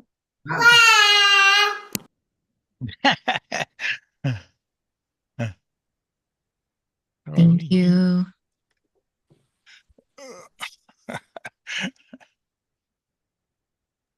Oh, yuck. Hoi tū te tiriti whānau. Thank you. Ka kite. Oi tū te tiriti. Oi tū Kei te tōna. tiriti. Thank you, E Ran. kona.